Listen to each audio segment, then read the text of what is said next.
गोरगरीब म्हणून बोलावं. त्या लोकांना तुमचं आमचं दुखणं कळणार नाही. आयुष्य जसं आतापर्यंत गेलंय तसंच पुढे. माझी इच्छा आहे आपली पोरं बाळा चांगलं शिक्षण मिळून मोठी व्हावी. तरी पण मी खाली बसावं, आपल्या घरावरली पत्रिका काढून तरी स्लॅब टाकावं, मायबापाला सुख द्यावं. प्रत्येक मायबापाला वाटते आपली पोरं शिकावी, मोठी व्हावी. कुणालाच वाटत नाही की आपली पोरं बिघडावी. पण या राजकारण्यांनी तशी व्यवस्था आपल्यासाठी ठेवलेली नाही.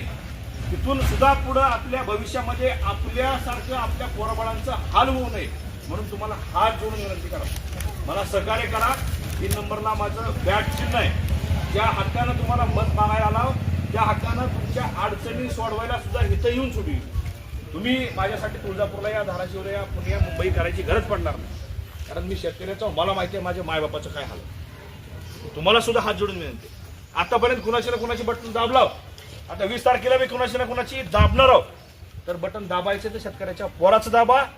ज्या पक्षाने मला उमेदवारी दिली, बच्चू कडू साहेबांबद्दल तुम्हाला सगळ्यांना माहिती आहे. जो माणूस शेतकऱ्यासाठी, सर्वसामान्यांसाठी कायम आवाज उठवते, बच्चू भाऊ साहेबांचा.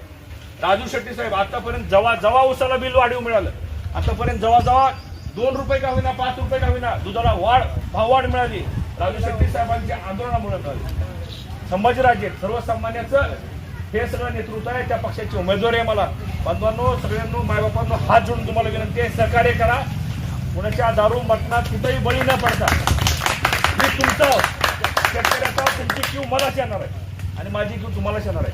आज तुम्ही माझी क्यू करा, आयुष्यभर तुमची क्यू करायची जबाबदारी माझी राहील. आयुष्यभर तुमची सेवा करण्याची माझी जबाबदारी. हात जोडून विनंती करतो, एक वेळेस सहकार्य करा. तुमच्या हुशार नाही, तुमच्या पायथ्याला पडून तुमची सेवा करतो. एवढं बोलतो. धन्यवाद.